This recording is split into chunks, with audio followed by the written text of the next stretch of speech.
Merci pour votre fidélité à l'entretien, ce magazine que j'ai le plaisir de vous présenter tous les 15 jours sur la 2STV, première chaîne privée et culturelle du Sénégal. Notre invitée aujourd'hui est Madame Fatimé Raymonde Habré, épouse de l'ancien président tchadien Hissène Habré, qui repose au cimetière musulman de Yoff. Madame Habré vit depuis 30 ans au Sénégal. 33 ans. 33 ans au Sénégal. Alors, merci de nous recevoir pour nous parler de votre dernier livre, un roman qui a pour titre Simbil et le décret royal. Oui. Mais avant cela, Madame, il faut dire que vous êtes une femme d'écriture parce que vous avez écrit un premier livre qui s'appelle Afrique debout. En fait, vous avez regroupé toutes les chroniques que vous aviez publiées dans des journaux ici et qui parlaient des sujets de l'actualité mondiale. Et on voyait déjà la juriste de formation que vous êtes. Mais moi, j'ai surtout vu la femme très politique. Et ce qui transparaît d'ailleurs de votre dernier livre dont on parlera tout à l'heure. Et donc, est sensible aux droits humains et particulièrement des femmes et donc aux questions politiques.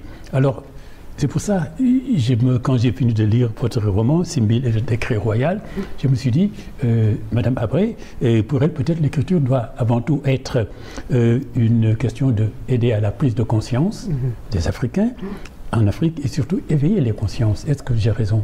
Tout à fait. D'abord, merci pour l'invitation. Assalamu alaikum à toute l'équipe et aux gens qui nous suivent. Oui, vous savez, parfois, les gens, bon, on ne peut pas se changer. Hein. C'est-à-dire que quand vous êtes engagé et que vous avez une plume engagée, on peut écrire un roman, mais c'est toujours un engagement. C'est toujours la recherche d'un éveil des consciences sur des questions qui nous interpellent, nous les Africains.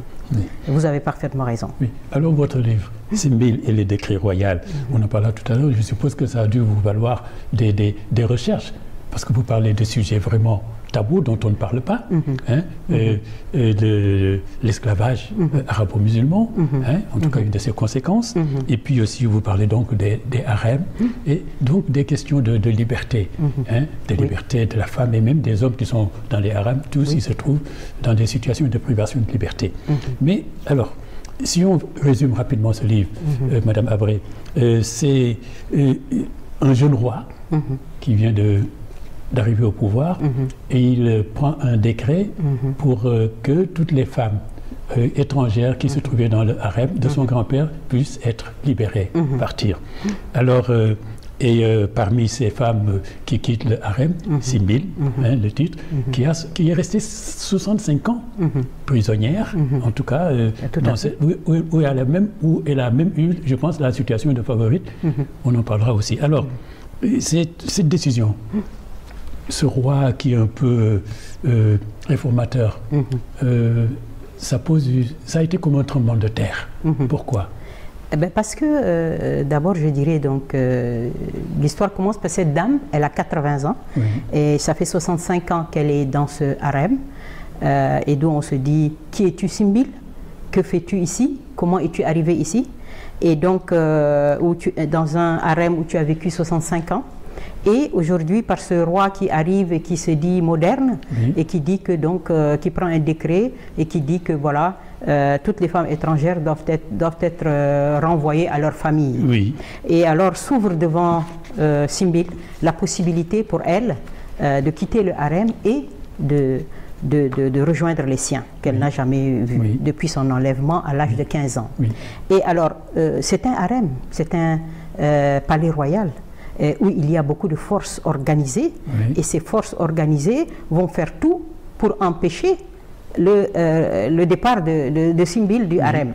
Des forces qui ont des problèmes contradictoires entre eux, qui ont un jeu de rôle, jeu de pouvoir, où se mêlent la haine, l'amitié, l'amour aussi, la politique, les crimes, et tout. Et donc, ça me permet aussi, moi qui a voulu mettre le doigt sur la question de la traite arabe, ça me permet de décrypter le fonctionnement du harem.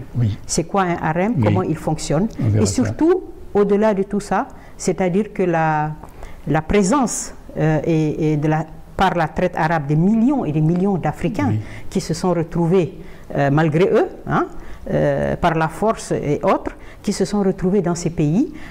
Et donc, on a le harem, et puis on a aussi, tout autour de ce harem, on va avoir la présence des Noirs et des Africains dans ces pays-là, et comment s'est passée cette exploitation de leur force de travail, où ils ont vraiment tout fait dans ces pays. Ils ont labouré la terre, cultivé la terre, fait la guerre, pour agrandir les royaumes, pour défendre les royaumes. Ils ont construit des routes, construit des édifices, ils ont gardé les palais.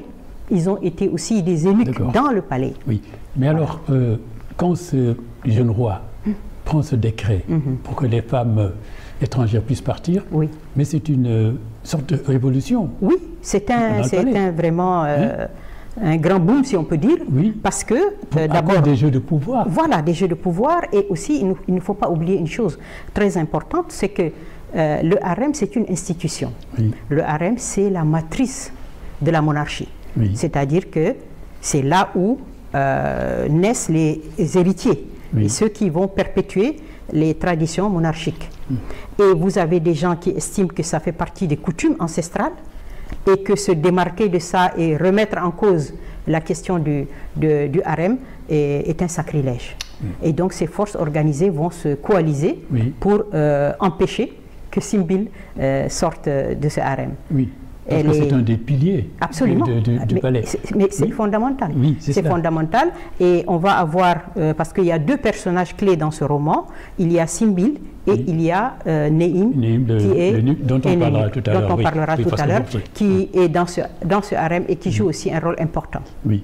Alors, vous montrez donc que ce harem est finalement un espace privé, très réglé, sévère, plein d'intrigues et de complots. Absolument. N'est-ce pas? Oui. Et que, alors, les décisions qui sont prises là-dedans, avec cette décision du roi, c'est un bramblement.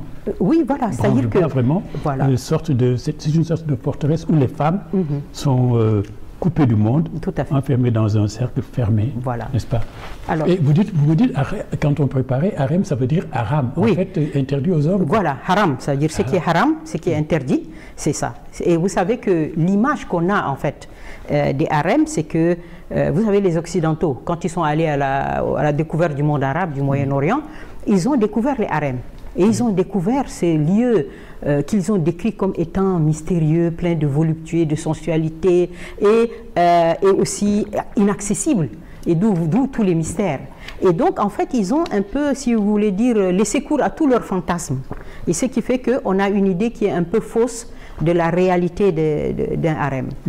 C'est pour ça que j'ai tenu à vraiment l'expliquer, de décrypter dans les détails comment il fonctionne, la répartition des tâches et tout, et comment une jeune enfant kidnappée à l'âge de 15 ans va entrer dans ce lieu très fermé et va suivre tout un processus pour après être... voilà. C'est quelque chose d'extrêmement organisé, important, et vous avez donc plusieurs personnes qui jouent un rôle déterminant. Nous avons la mère du roi, parce que vous savez, comme je dis, c'est la matrice de la comment dirais-je, de la monarchie, c'est-à-dire que tous les enfants qui naissent dans ce harem sont des princes héritiers. Et vous savez, si on fait une comparaison avec nos royaumes à nous en Afrique, les royaumes africains avaient des harems, ils ont des épouses, les reines légitimes, et il y a des harems. Mais les enfants qui naissent dans les harems, donc de mères de condition esclaves, ne peuvent pas être héritiers. Et ce qui n'est pas le cas là-bas. Voilà. Alors, et vous montrez surtout le rôle que le harem joue un rôle central. Absolument. On a l'impression que toute la vie du palais gravite et satellisée par ce qui se passe. Absolument. Dans ce lieu clos, où les fermé, femmes sont des esclaves en fait. Absolument. Parce qu'on les a enlevés dans des razzias, ou bien alors elles ont été achetées. Voilà, il y a tout le mécanisme d'alimentation du harem. C'est-à-dire que vous avez des gens qui offrent, qui achètent, des hommes d'affaires, qui achètent des femmes et qui les offrent au roi. Vous avez dans le harem lui-même, vous avez des gens qui sont spécialisés pour aller chercher aussi des femmes pour le roi. Et donc, il y a aussi des combinaisons, des jeux de rôle et une lutte de pouvoir aussi. Parce que vous savez, parce que quand on dit la reine-mère et comment dirais-je, l'eunuque vont décider qui va comment dirais-je, la favorite, par exemple, celle qui va monter dans la chambre du roi, c'est aussi une opportunité et il y a beaucoup de concurrence qui se passe, voilà. Et il faut aussi, c'est très réglementé, c'est pour ça qu'on parle souvent des houdoud. Les houdoud, c'est les frontières frontières à ne pas dépasser, les lignes rouges en fait, les lignes rouges à ne pas dépasser. Par exemple, il peut y avoir de très belles femmes dans les harems et puis il y a la reine, l'épouse légitime du roi, où il faut attention, respecter ses droits conjugaux. Ça fait penser vraiment le tout pouvoir, madame, avec des gens qui gravitent autour, avec des ambitions. Et avec des limites. Parce qu'on peut dire, vous savez, aujourd'hui dans le monde contemporain, vous pouvez voir un président qui peut prendre une décision, mais qui est aussi un peu mal appliqué, contacté. Voilà, c'est exactement ça. C'est ça. Et le roi, il a pris une décision, mais les gens ne sont pas d'accord. Et ils vont essayer par tous les moyens d'empêcher l'exécution de cette décision. C'est cela. Alors vous dites justement, le harem est un lieu de pouvoir, d'intrigue dans le palais, et puis justement les femmes se battent pour avoir le statut de favorite, apprendre à être belle, désirable, maîtriser l'art de la séduction, pour être favorite du roi. En ce moment-là, on est dans une situation privilégiée. Absolument, absolument, parce qu'automatiquement vous avez un statut qui est complètement différent. Vous allez avoir des bonnes qui sont à votre service, et puis en même temps, vous allez avoir des cadeaux, des bijoux et tout. Et donc, effectivement, et là, on essaye d'avoir des bonnes relations avec l'eunuque, très important, parce que c'est lui aussi qui est le trait d'union entre beaucoup de gens. De lui plus tard, voilà. Il est important. Absolument. Absolument. Puissant. Et donc, voilà, très puissant. Et donc, ça montre jusqu'à quel point on a une fausse idée quand on pense comme ça, sensualité, nanana, du harem. Pas du tout. C'est très important. Et comme on dit, et après, si vous voyez par le jeu de la séduction, et on voit même le parcours. Vous avez vu le parcours de Simbil, comment elle est, si on peut dire, managée, comment elle est formée. Et quand la femme dit, quand on passe par la femme qui apprend aux femmes à danser, l'art de la séduction, et elle dit, quand je vais vous voir bien vous mouvoir, votre corps va se mouvoir au rythme de mon tam-tam, de mon tambour, disons, de mon tambour, et bien vous saurez c'est quoi le pouvoir du corps de la femme. C'est cela. Alors, la femme qui se bat pour avoir le statut de favorite, madame, vous écrivez, devenue favorite, son statut changeait du tout au tout. Voilà. Elle recevait beaucoup de cadeaux, des présents de toutes sortes, elle portait des bijoux, de belles tenues. Elle avait une servante affectée à elle, spécialement pour l'aider à se faire belle, pour ainsi défendre son statut de privilégié. Absolument. Mais il y a de la concurrence. La mère, elle, veillait à ce que l'épouse légitime de son fils voit ses devoirs conjugaux respectés. Tout à fait. Il ne faut pas que la favorite prenne le dessus. Oui, parce que les mariages royaux sont des alliances. Des alliances des tribus, par exemple, le roi va épouser la fille d'une très puissante tribu, et donc à partir de ce moment-là, il ne s'agit pas d'humilier la reine. Il ne s'agit pas de l'humilier, il s'agit de tout faire pour respecter ses devoirs conjugaux. Parce que les rois sont des êtres humains comme les autres, et pris de passion, ben, ils peuvent oublier. Et autre chose, c'est qu'une femme comme ça qui est humiliée, on le dit bien, la reine-mère le dit bien à l'eunuque, attention, c'est important que la loyauté de la reine reste intacte. C'est cela. Or, si elle est humiliée, si elle est déçue, si on voit une favorite qui vient, et en même temps, il y a un jeu extraordinaire, parce qu'on voit, on dit que parfois, dans ces harems, on voit les rois préférer les esclaves aux princesses. Oui. Et oui. Pourquoi? Parce que les princesses, étant donné qu'elles sont sans famille, sans rien, c'était moins compliqué. C'était moins compliqué, alors que les autres, il y a les familles, il y a les problèmes. Alors, voilà. Et par une extraordinaire, parfois, circonstance, on voit des femmes esclaves qui prennent le dessus dans le cœur du roi, si on peut dire. Oui. Voilà. Alors, on voit, donc, madame, là, en fait, vous abordez un sujet, vous parlez, elles sont esclaves, en fait. Bien sûr. Parce qu'elles ont été vendues dans des rapts, dans des razzias.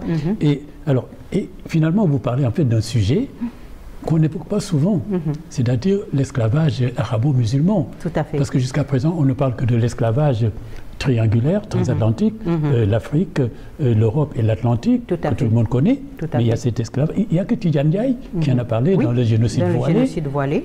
Vraiment, vous savez... Alors, mais pourquoi, madame, pourquoi pensez-vous qu'on ne parle pas assez de ça? Et vous avez décidé d'y mettre de la lumière un peu. Oui, parce que vous savez, quelque chose m'a un peu choqué et motivé pour mettre le doigt sur cette affaire. C'est que vous savez qu'aujourd'hui, si on voit depuis à peu près une dizaine d'années, la situation de racisme dans les pays arabes contre les Noirs, elle est extraordinaire, extraordinairement violente, vous voyez. Et quelque chose aussi qui m'est resté toujours dans la tête, c'est que vous savez que pendant la guerre avec la Libye, quand la Libye a occupé le Tchad, l'armée libyenne a enlevé des milliers de jeunes filles tchadiennes. Et on les a déportées en Libye et disparues, on n'en sait rien du tout. Et voilà. Et donc ça, c'est-à-dire que les gens ont répété encore, comme dans leur inconscient ou quoi, ils ont répété les mêmes schémas qu'il y a des siècles. Et récemment, si vous avez vu en Libye, les gens ont même mis sur un podium des Africains et des migrants pour les vendre. Carrément. CNN en a fait même un reportage. Et même, ils sont dans les fermes agricoles en Libye, les migrants sont arrêtés, ils sont rendus, transformés en travailleurs forcés. Et donc, tous ces éléments-là a fait que je me suis dit, mais et sans aucune réaction de notre part, vous voyez, si vous voyez tous ces actes de racisme, partout, on n'a aucune réaction, aucune condamnation, aucun mouvement, ni rien. Et donc, je me suis dit, mais attends, comment ça se fait qu'on soit si amorphe qu'il y ait une léthargie? Bien sûr que nous, on fait des confusions importantes, et monsieur, vous avez parlé du génocide voilé de Tidjane Ndiaye, que j'ai lu le livre, très intéressant, parce que, et justement, lui aussi, il souligne les confusions que nous faisons avec l'islam et avec les Arabes et tout ça, et on fait une confusion. Alors que dans le monde entier, il y a des centaines et des millions de gens qui ne sont pas africains, qui sont musulmans, et qui n'ont rien à voir avec ça. Donc, je pense que et notre problème numéro un, c'est que vous avez vu, c'est que nous ne sommes pas capables de raconter nos histoires, notre histoire. Voilà. Et si on voit par exemple l'ampleur du travail, de l'exploitation de la force de travail des Africains dans les pays arabes à l'époque, vous savez, ils ont tout fait dans ces pays-là. Et leur énergie, l'énergie de cette force de travail des Africains, je la compare au pétrole. Ah ben oui, monsieur Kane, pour une économie, quand vous faites tout, vous labourez la terre, vous la cultivez, vous construisez des routes, vous construisez des palais, vous construisez des édifices, vous allez à la guerre, mais vous faites tout. C'est comme le pétrole, c'est vraiment extraordinaire. Et donc, malheureusement, on n'a pas su entretenir, raconter cette histoire, cette mémoire historique collective que l'on devait organiser, travailler pour que de génération en génération, nos enfants connaissent cette histoire et qu'on dise des choses. Que les gens, eux, là-bas, aient tout effacé. C'est normal, ils gèrent leur propre intérêt. Et je dirais que ce qui est très important aussi, c'est que le fait qu'on n'ait pas su construire notre histoire, cette mémoire collective, elle est importante parce que c'est ça qui va déterminer notre vision du monde, qui va déterminer aussi nos rapports par rapport aux autres nations, notre place dans le monde. C'est-à-dire qu'il est temps que les Africains décolonisent leur esprit. C'est ça le fond du problème. Il faut décoloniser les esprits et il faut oser dire ce qu'il y a à dire. Ça n'empêche pas de bonnes relations. Ça n'empêche pas de bonnes relations. Mais c'est un devoir de mémoire que l'on doit avoir. D'autant que, comme on dit, les faits sont têtus. Il y a l'histoire, il y a un de vos personnages qui dit, après l'Europe, c'est le continent africain qui a été envahi et ses enfants déportés. Des noirs comme des blancs. Oui. Vous montrez deux eunuques qui sont noirs et blancs. Voilà. Donc, voilà. C'est très important parce qu'en fait, être esclave, c'est pas parce qu'on est noir qu'on est esclave. Non. C'est une condition. Ça veut dire que vous pouvez être le fils d'un roi. Si vous êtes fait pendant la guerre prisonnier, eh bien, ceux qui vous ont fait prisonnier vont vous transformer en esclave. Et quand Nehim arrive, et lui, il est formé par un eunuque blanc, qui est yougoslave en fait. C'est cela, Luka, il est yougoslave. Pendant les guerres en Europe, on l'a pris Et on l'a vendu, jeune garçon, on l'a transformé en eunuque. Oui. Et il se trouve être dans le palais et c'est lui qui va former. Voilà. Donc ça veut dire qu'un eunuque blanc Oui. et un eunuque noir Oui. qui se solidarisent, qui lient une amitié et qui vont vivre cette tragédie. Comme dans le harem, on trouve des femmes de toutes les nationalités. Absolument. Hein, Absolument. pas, oui, voilà. Et c'est pour ça que quand on dit que le harem c'est une institution très bien organisée, vous allez voir qu'on n'y arrive pas et on s'y installe pas comme dans un marché. Vous avez vu le processus de transformation de l'identité, des symboles, comment son identité va être écrasée, comment il n'y aura aucune forme de subsistance jusqu'à son prénom va être changé. Oui. Parce que dans le harem, elle va s'appeler Aïcha. Oui. Voilà. Et vous avez vu, pendant 65 ans, elle va vivre avec cela. Oui. C'est le jour où elle franchit la porte qu'elle va dire « je m'appelle Simbi ». Oui, là-bas, d'ailleurs, vous établissez une sorte de parallèle avec l'esclavage. Les esclaves, aux Amériques, ils perdent jusqu'à leur nom. Bien sûr. Là aussi, et voilà. C'est quand elle partait. Oui. Quand Libération, elle prend l'avion, c'est à ce moment-là qu'elle dit « mon prénom est celui-ci ». Voilà. C'est dire l'oppression psychologique très importante pour forger, parce qu'en fait, c'est quelque chose qui doit marcher comme sur des roulettes. Vous avez, c'est le pouvoir, c'est un palais royal, tout le monde a un rôle à jouer, il doit le jouer. Et donc, du coup, les dames sont complètement transformées. Hein? Elles peuvent venir de tous les horizons, mais on va les transformer, on va leur donner une espèce d'identité qui va faire que, pour obtenir leur soumission. Et les femmes qui les forment le leur disent clairement. Oui. Voilà. Alors aussi, donc, on voit bien que vous le dites d'ailleurs, hein, vos propos confirment ce que je dis là. Quand on lit votre livre, Madame Fatemeh Raymond Habré, on a l'impression que pour vous, écrire, c'est vraiment réécrire notre histoire, parce que la mémoire collective africaine a été effacée. Absolument. En fait, c'est-à-dire que, vous savez, ce qui est important à comprendre, c'est que la mémoire, on ne peut pas se souvenir comme ça, monsieur Kane, on ne peut pas se souvenir de tout. Donc, ça veut dire qu'il y a un art de gouverner la mémoire, et la politique mémorielle. Il y a un art de gouverner et un art de construire politiquement cette mémoire collective. C'est-à-dire qu'on va avoir des comités scientifiques presque, de philosophes, d'historiens, d'hommes politiques, de sociologues, qui se réunissent et qui prennent notre histoire avec un grand H et qui disent voilà les éléments essentiels sur lesquels nous devons travailler, nous devons les perpétuer, les transmettre de génération en génération. Nous allons écrire des livres, nous allons faire des films, nous allons faire des expositions, nous allons faire des musées, nous allons faire tout ça. Pour que toutes les générations qui se succèdent connaissent notre histoire. C'est une démarche politique, une démarche intellectuelle, une lutte même, je dirais, intellectuelle et émotionnelle fondamentale. Et faute de l'avoir fait, eh ben, on se trouve aujourd'hui, on se trouve aujourd'hui dans une espèce de léthargie, sans réaction, sans rien, parce qu'on n'a rien réglé. Et ça nous rattrape, hein, ça nous a rattrapé, M. Kane, aujourd'hui. Je dirais que ce qui est aussi fondamental, c'est que quand vous voyez cette mémoire collective, mémoire collective dont on ne sait absolument rien puisqu'on ne le construit pas. On prend que deux, trois trucs et on les laisse tomber. L'un des leviers importants que partout dans les grands pays, c'est tellement important l'histoire, c'est que l'un des leviers que l'on utilise dans le cadre de la mise en scène, hein, de la construction de la mémoire, c'est les commémorations. Vous voyez, c'est tellement important.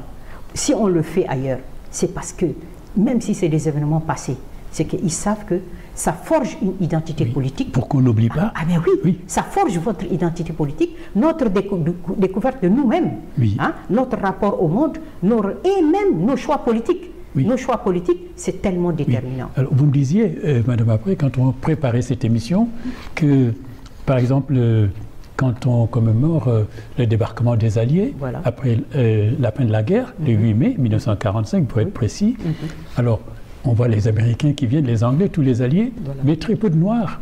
Pourtant, on sait qu'ils ont participé à cette guerre pour libérer la France. Exactement. Vous savez que c'est une question incroyable. C'est-à-dire que, d'abord, si vous voyez, il y a un fait incroyable, c'est qu'aujourd'hui, il n'y a aucun pays africain. Aucun pays africain ne connaît exactement le nombre de ses fils qui ont quitté leur pays pour aller se battre pour sauver libérer la France. Aucun. Aucun. Ça veut dire que les gens sont montés des bateaux entiers. Les Guinéens, les Burkinabés, les Maliens, les Sénégalais ont quitté ici, Dakar. Les gens ont quitté l'Afrique centrale par le Congo. Les gens du Tchad ont quitté par la Libye, ils sont allés remonter, prendre la Méditerranée et partir. Des millions d'Africains ont contribué à la libération de la France. Et je dirais même plus, parce que je me suis beaucoup intéressée à cette question aussi, c'est-à-dire que, vous savez, l'armée allemande, elle a mis un blocus autour de Paris. C'était l'enjeu capital. Vous voyez, l'enjeu capital. Et donc, les forces coloniales qui sont arrivées, c'est elles qu'on a mis en première ligne, M. Khan. Et ils ont pris en pleine figure toute la charge de l'industrie de guerre allemande hyper efficace. Ils sont tombés comme des mouches. Et donc, normalement, on devrait, nous-mêmes, chaque pays africain, au moment où les gens commémorent le débarquement des Alliés, chaque pays africain devrait dire, nous aussi, on rend hommage au sacrifice de nos fils qui sont partis libérer la France massivement et qui ont vraiment sacrifié leur vie. Et je peux dire que comment dirais-je, leur apport, leur sacrifice a été déterminant dans la victoire. Parce que vous savez que les premières brèches, parce qu'il fallait la brèche pour faire céder le premier blocus allemand à Paris, ce sont les Africains qui l'ont fait. Donc vous pensez, Madame Apoué, que ces commémorations sont importantes pour conserver la conservation de la mémoire. Par exemple, ce qu'on fait au Rwanda avec le génocide de Tutsis. Très bien. Mais c'est commémoré chaque année pour que les gens, pour qu'on n'oublie pas cette horreur. C'est ça. C'est tellement important. Non seulement, vous savez, pour finir juste avec le chapitre des Africains, et on passera au Rwanda, qu'est-ce qui s'est passé? Vous savez, il y a quelque chose d'autre qui s'est passé et qui montre que la mémoire historique, on l'a construit et on fait des choix, et des choix partisans. Vous savez que quand la France a été libérée, quand la France a été libérée, il a fallu donc maintenant organiser un grand défilé pour célébrer la libération de la France. Et alors le général de Gaulle, qu'est-ce qu'il a fait? Il a posé 2 actes incroyables. Et donc il a dit, demain, le peuple français est appelé à fêter ses héros. D'accord. C'est un moment historique, d'accord, puisque l'Allemagne nazie était défaite et les gens fêtaient la victoire. Alors le général de Gaulle va dire quelque chose d'incroyable. Il va dire, tous les Africains là, ils sont dans les camps, on les enferme. Je ne veux pas les voir dehors. Je ne veux pas les voir défiler. Ah oui? Et oui, absolument incontestable. Et donc il va dire, pas question de voir les troupes coloniales défiler. Pourquoi? Très important, parce que les Français vont fêter leurs héros. Et si on voit majoritairement des Noirs défiler, qu'est-ce qui va s'imprimer dans la mémoire du peuple français? C'est que nous devons notre libération à ces hommes-là, qui ont sacrifié leur vie. Et donc, voilà De Gaulle qui pose un acte politique majeur, il dit enfermez-les. Et encore, il fait pire, parce qu'il dit enlevez leur tenue militaire, enlever les tenues militaires et donner les tenues aux résistants. Parce que les résistants, ils étaient dans les forêts, tout ça, ils n'étaient pas une armée. Donc on va déshabiller tous les troupes coloniales, les Africains, on les déshabille et on donne les tenues aux résistants. Donc regardez, ça, c'est une politique mémorielle. Absolument. Donc, on en prend acte tout simplement, on le voit, nos historiens le voient, ils le savent, nos hommes politiques le savent. Donc De Gaulle, qu'est-ce qu'il a fait? De Gaulle, il a fait un acte pour son pays. Voilà, parce qu'il ne voulait pas que de génération en génération, les gens doivent se soient imprimés, les films vont rester des siècles, et donc il ne voulait pas. Mais nous, M. Khan, qu'est-ce qui nous empêchait, nous, de dire? C'est ça notre problème. Qu'est-ce qui nous empêchait, nous, de raconter ça, de l'écrire dans nos livres, d'en faire des films, d'en faire des expos, d'en parler, c'est tellement important. Bien sûr. Et donc, vous avez évoqué le cas du Rwanda. Oui, il commémore. Et voilà, le Rwanda, c'est tellement incroyable et c'est pas étonnant que ce pays soit de plus en plus respecté. C'est pas étonnant. Parce que, qu'est-ce qu'ils ont dit, les Rwandais? Les Rwandais, ils ont dit, le génocide des Tutsis ne peut pas être effacé. C'est pas possible. Donc, qu'est-ce qu'on fait? On a fait des mémorials, on a raconter l'histoire. On a fait des films, on a fait au moins 3 musées, hein, et on commémore chaque année pour que chacun n'oublie pas cette période. Mais ce qui a créé des problèmes avec la France, vous savez, parce que d'où encore on revient à la construction de la mémoire historique. C'est-à-dire que la façon dont les Français ont raconté l'histoire du génocide, les Rwandais ont dit non, vous avez une responsabilité, vous devez la reconnaître. Vous pouvez rester chez vous, ne pas la reconnaître, qu'à cela ne tienne. Mais non, on ne peut pas avoir des relations avec vous. Vous voyez? Et donc, d'où ce qui est, encore une fois, tellement important. Autre chose importante sur le plan de les commémorations, la commémoration de la Shoah. Vous avez vu, la commémoration de la Shoah, quelque chose d'extraordinairement bien organisé, à tel point, et tous ces événements ne sont pas plus dramatiques que la traite arabe et la traite mais oui, c'est cela. Toutes ces tragédies de l'histoire, les peuples qui ont subi, qui ont été victimes, ont organisé des commémorations. Absolument. Vous dites que l'Afrique, on ne le fait pas. On ne le fait pas. Sauf au Rwanda. On ne fait rien. Voilà, et le Rwanda a dit non, on n'accepte pas. C'est cela. Et maintenant, parce que pourquoi? Ce qui est très important. Parce que le Rwanda a connu d'autres génocides avant, on le sait. Mais pourquoi aujourd'hui?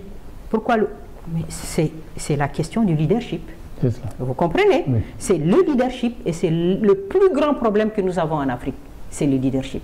Parce que quand on dit lutte, cette lutte pour construire une mémoire historique, restituer ce qui a été fait, le mal qui nous a été fait, hein, ne pas l'effacer comme si c'était quelque chose de rien du tout.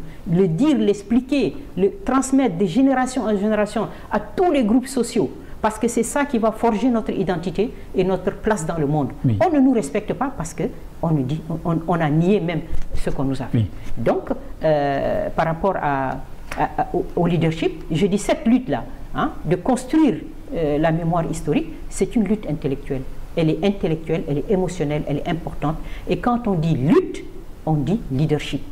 C'est l'un des plus grands problèmes. Et vous pensez que les écrivains et des gens comme vous, Madame Habré, doivent absolument, c'est nécessaire et en urgence, écrire l'histoire, la vraie histoire. Alors, il y a un de vos personnages qui dit « Notre continent, l'Afrique, a subi de terribles guerres, des envahisseurs qui ont imposé leur force brutale et ont agi sans aucune humanité.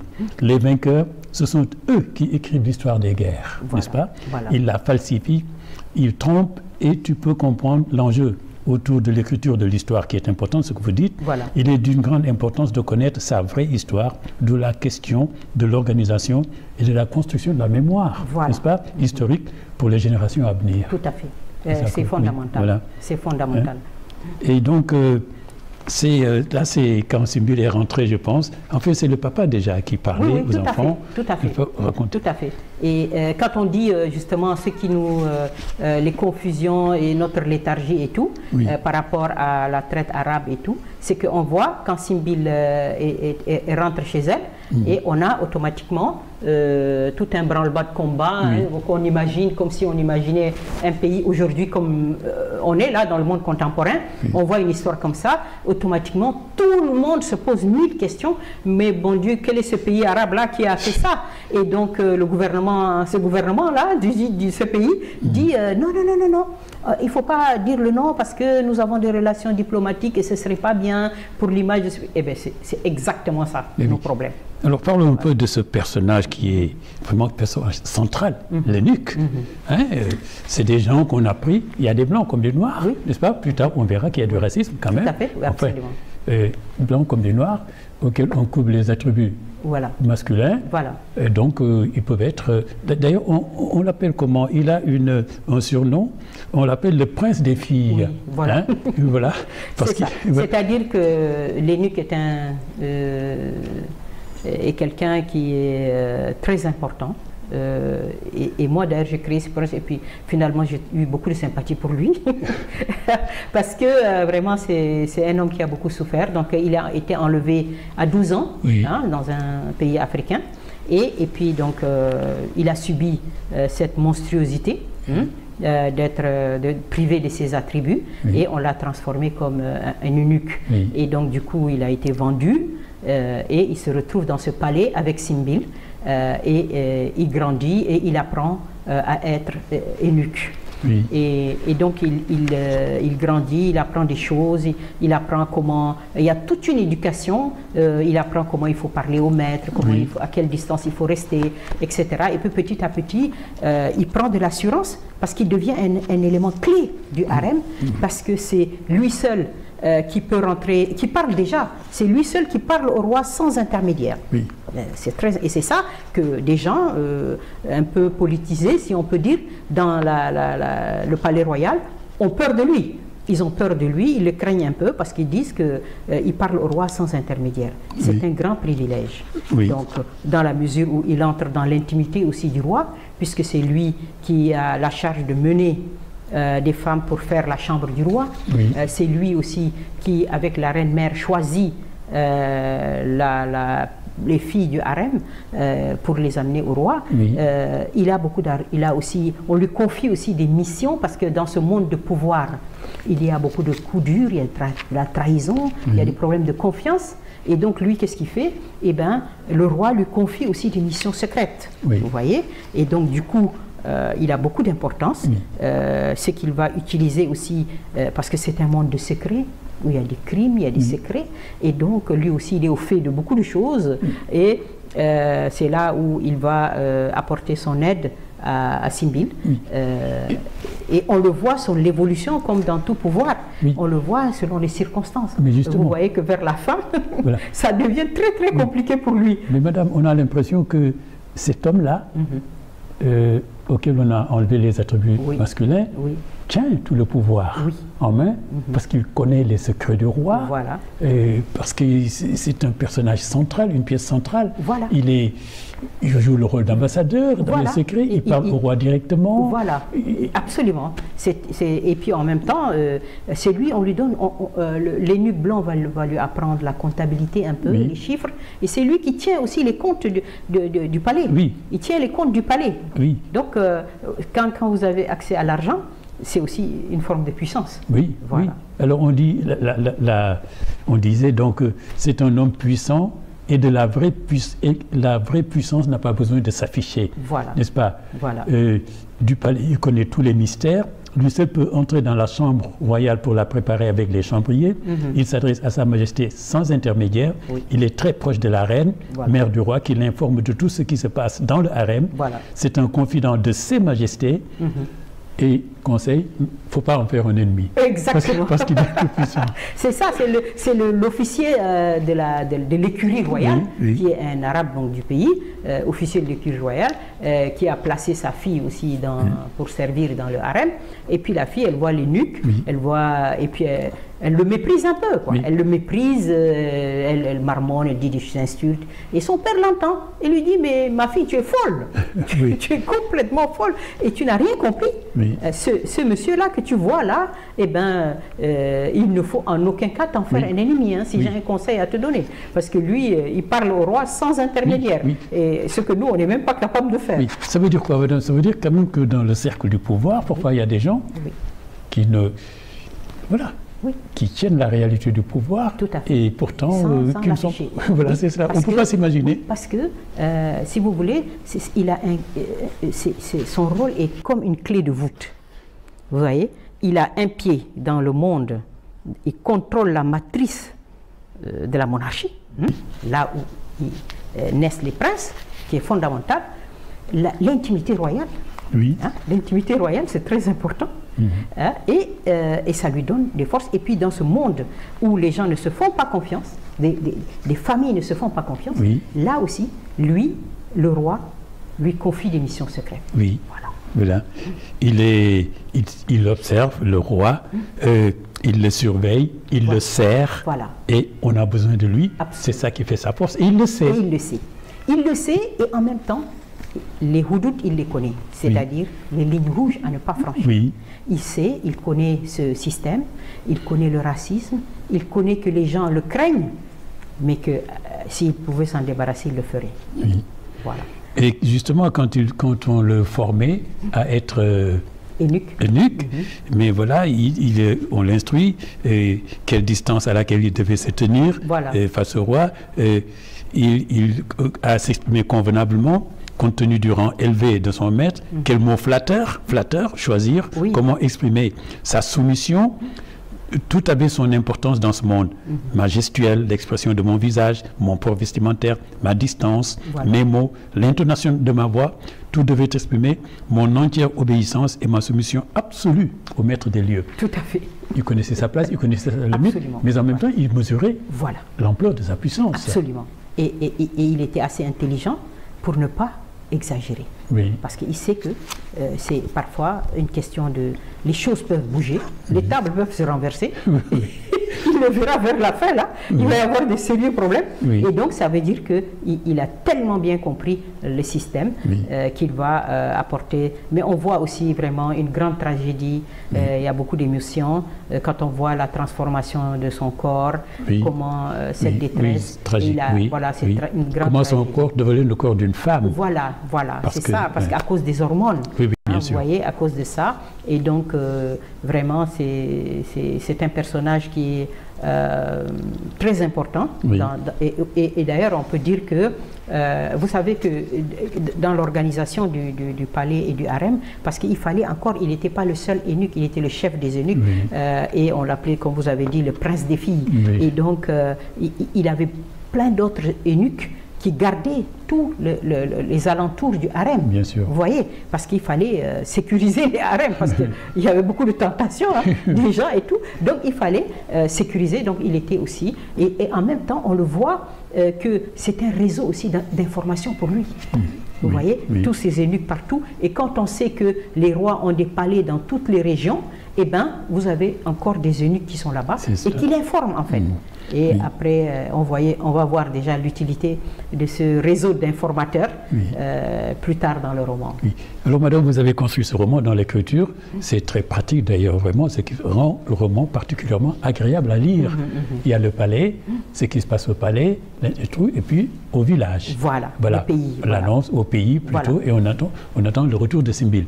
Mais alors, le retour de Simbil au village, on a mobilisé tout le monde, c'était la fête. Vous voyez, souvent, c'était une sorte de libération, d'indépendance. C'est comme quand on a eu l'indépendance en Afrique. Vous vous rappelez, au Zimbabwe, on a fait venir Bob Marley, qui a chanté, qui a donné des concerts. Au Congo, ils ont chanté Indépendance, on danse.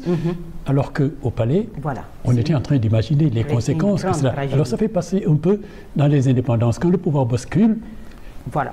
C'est-à-dire que, comme vous l'avez souligné, j'ai construit ce roman avec un va-et-vient entre, puisque quand le roi va prendre son décret et pour dire que, bon, maintenant les portes vont s'ouvrir peut-être à Simbil pour qu'elle aille chez elle, rentre chez elle, on informe le pays, puisqu'on sait d'où viennent les femmes, on informe le pays et on lui dit, voilà, une de vos enfants qui a été aussi enlevée parmi tant d'autres, est une vieille dame de 80 ans et maintenant elle revient chez elle.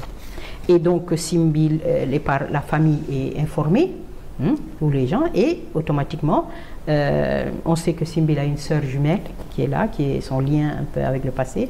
Et donc, on voit, automatiquement, il y a d'abord de l'émotion, et puis après, bon, beaucoup d'émotions, les gens pleurent et tout, et puis après, maintenant, on se prépare à accueillir Simbil. Alors que Simbil lutte désespérément, et c'est vraiment beaucoup d'émotions, de tension au palais, où toutes les forces s'organisent pour lui bloquer le passage. Là-bas, c'est la fête. C'est cela. C'est la fête, les gens fêtent et dansent.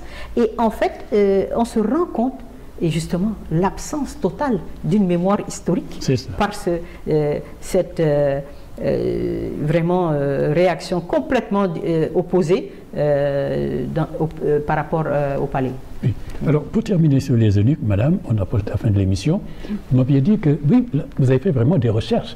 Moi, j'avoue que j'ai appris des tas de choses sur ce monde-là, en lisant ce roman. Et vous m'avez dit que vous avez fait, et que le dernier eunuque, vous avez retrouvé ses mémoires. Il est décédé en 70, me dites-vous? Oui, tout à fait.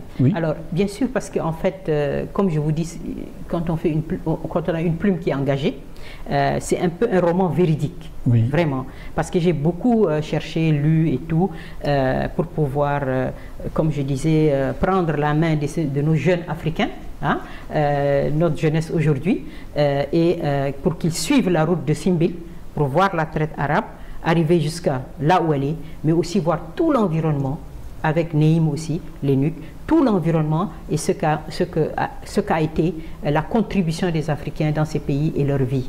Et pour cela, donc, je me suis beaucoup renseignée sur les eunuques, sur, par exemple, on sait qu'il y a beaucoup, la région du lac Tchad a eu beaucoup d'enlèvements de jeunes hommes qui ont été transformés en eunuques.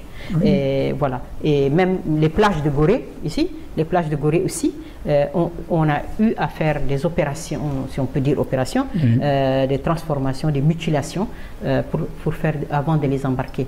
Et donc, j'ai cherché partout, parce que vous savez que ces pays-là, comme je disais, ils ont effacé tout, et ils ne veulent pas en parler. Si on en parle, c'est juste de la romance, quoi, des trucs qui ne tiennent pas la route. Et donc, c'est pour ça que j'ai trouvé la trace du dernier eunuque. Mais je pense qu'il doit y en avoir d'autres dans les autres pays arabes où c'est plus fermé. Et le dernier, il est mort en 1970. Il est mort en 1970, il venait d'Éthiopie. Voilà. Et le livre a été édité en Turquie, me dites-vous? Voilà, c'était en turc. Mais je ne désespère pas de le trouver, de le traduire. C'est passionnant. Alors, il y a aussi le racisme, hein, comme on dit, pour terminer, parce que quand même, on a vu quand... Il ne faudrait pas raconter toute l'histoire pour que les gens aient envie d'acheter. Mais quand même, quand une femme est noire et son enfant, on ne le garde pas, on lui cache. D'ailleurs, dans l'histoire, Simbil, son enfant, finalement, est devenu ambassadeur dans un pays arabe, n'est-ce pas?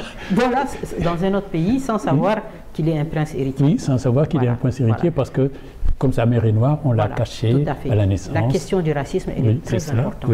Elle est importante parce que, effectivement, il y a beaucoup de racisme. Cette histoire, cette traite arabe a généré beaucoup de racisme. Paradoxalement, vous savez, parce que c'est nous, les populations africaines, qui avons subi toutes les violences, les abominations. Absolument. Mais au lieu que ça engendre de la compassion et de la responsabilité de leur part, non, au contraire, ça a engendré du mépris et du racisme, parce que nous, on a été incapables de faire quoi que ce soit, incapables de dire des choses, incapables de dire des vérités. Et la question du racisme, elle est très importante aussi, parce que aujourd'hui, si vous voyez Simbil, bien sûr, son fils, il est basané, et on dit non. Pourquoi? Parce qu'ils disent que même aujourd'hui, si vous voyez actuellement tous les pays arabes, vous prenez tous les pays du Maghreb, ils ont des minorités noires qui sont des descendants de cette traite-là, des descendants de génération en génération. Mais ils sont discriminés, folklorisés, on ne les reconnaît pas, parce qu'ils disent tout simplement quoi? Ils disent vous ne pouvez pas être noir et arabe. Vous voyez, c'est très important. Ils disent que vous ne pouvez pas être noir et arabe. Et donc, du coup, d'où le racisme violent et tout.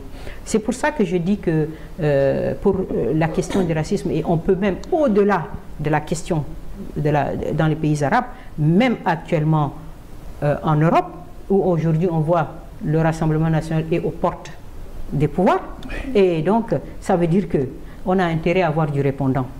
On a intérêt à avoir du répondant, et on a intérêt à dire certaines choses, et que, comme je dis, c'est une lutte. Là, parce que, regardez, notre problème en Afrique, c'est quoi? C'est que nous sommes incapables, M. Kane. On parle bien sûr du discours de l'Afrique, d'accord. Mais on est incapable d'avoir un seul sujet fédérateur.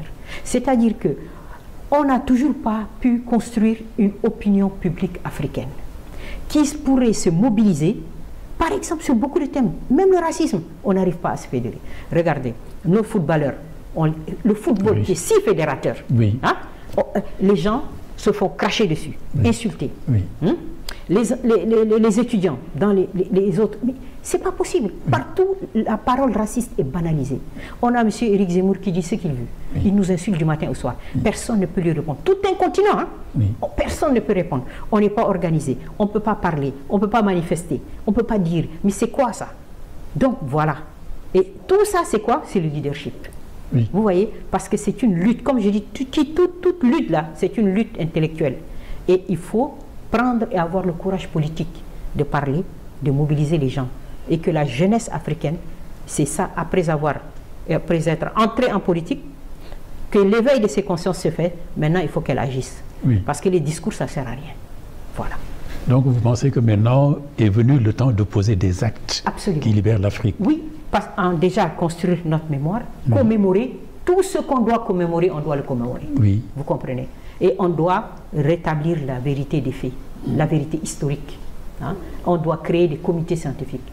Bien sûr que c'est subjectif, mais c'est normal que ce soit subjectif. Quand De Gaulle dit aux gens « je ne veux pas voir les Noirs dehors », c'est subjectif, non? Oui. Mais il a fait une sélection, il a fait un choix partisan de dire tel élément je le prends, tel élément je le laisse. Mais nous on efface tout, on ne fait rien, on ne commémore rien du tout, il n'y a rien. Comment c'est possible? Avec toutes nos souffrances là. Donc voilà, c'est ça que je dis vraiment, il faut que la jeunesse africaine qui prend, Monsieur Khan, chaque jour, nos jeunes, ils regardent les télés, les réseaux sociaux. On prend toute cette violence-là, raciste, cette violence partout. On la prend en pleine figure. On ne peut rien dire. On est là, on regarde, on crie dans nos salons et c'est tout. Mais ce n'est pas possible. C'est-à-dire que ce que je veux dire, c'est qu'il faut absolument qu'on arrive à un moment où il faut décoloniser nos esprits. Il faut décoloniser nos esprits. C'est un travail de longue haleine important parce que le système qui a été plaqué dans nos pays, moi je le compare à une pieuvre. Vous savez, une pieuvre, la pieuvre, elle a beaucoup de tentacules. Vous avez la tentacule politique, vous avez le culturel, vous avez l'économique, vous avez le médiatique. Tout ça là, il faut agir sur tout. C'est cela. Pour qu'on puisse vraiment avoir un autre type d'Africain et c'est ça qui fait qu'on nous respectera. Oui. Et Simbile, votre personnage principal, quand elle est rentrée au village, c'est ce qu'elle a essayé de faire. Parce qu'elle a parlé avec des gens, elle a raconté sa vie, elle a dit qu'elle a eu un enfant, n'est-ce pas, qui est ambassadeur, mais qui est noir, donc ostracisé. Mais elle, donc, elle fait une sorte de prise de conscience collective. Absolument. Voilà, c'est ça l'engagement aussi. C'est cela en fait. C'est ça, donc l'engagement, c'est qu'il faut vraiment que notre jeunesse aussi, comme je dis, le leadership, franchement, c'est le leadership qui nous a toujours tués en Afrique.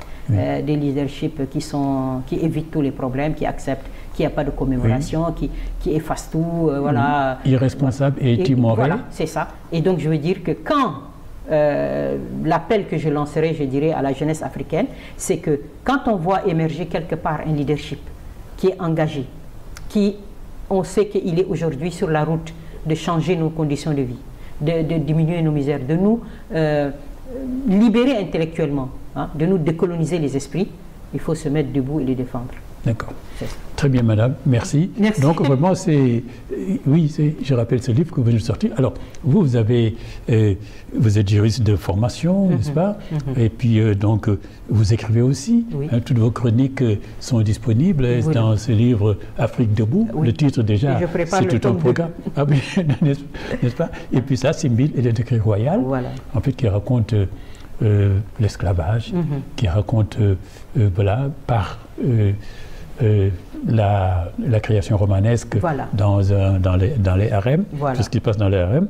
Et puis il faut aussi savoir que vous dirigez un espace culturel qui s'appelle tout simplement le carré culturel que vous avez créé ici à Dakar. Oui, tout à fait. Voilà. Merci vraiment de nous avoir reçus. Merci d'avoir parlé de ce roman. Et quant à vous, merci pour votre fidélité. Nous nous retrouverons dans une quinzaine de jours pour un autre numéro de l'entretien. Au revoir.